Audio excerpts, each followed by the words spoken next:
क्या आप लोगों का व्यू है?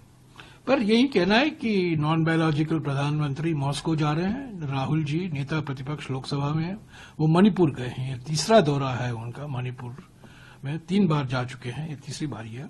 और ये दिखाता है, और पिछले 17 महीने में प्रधानमंत्री ने मणिपुर के बारे में कुछ कहा ही नहीं।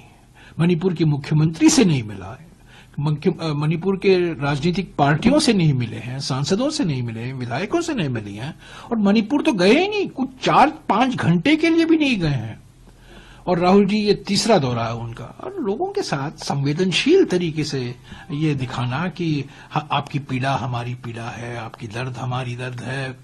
लाखों लोग विस्थापित हुए हैं, सैकड़ों लोग का मौत मारे गए हैं, और तनाव है, समुदायों के बीच में शक का एक वातावरण है। सुप्रीम कोर्ट ने कहा है कॉन्स्टिट्यूशनल मशीनरी, संवैधानिक प्रणाली वहां खत्म हो चुका है, और हम राज्य सरकार पर भरोसा नहीं रख सकते, ये सुप्रीम कोर्ट ने कहा है, ये उनकी टिप्पणियां हैं। पर ठीक है, पापा जो यूक्रेन के वॉर रुकाए थे, दावा किया था कि उन्होंने यूक्रेन में युद्ध रोका था, वो वापस मॉस्को जा रहे हैं। देखिए, हमने आज उनसे 3 सवाल पूछे।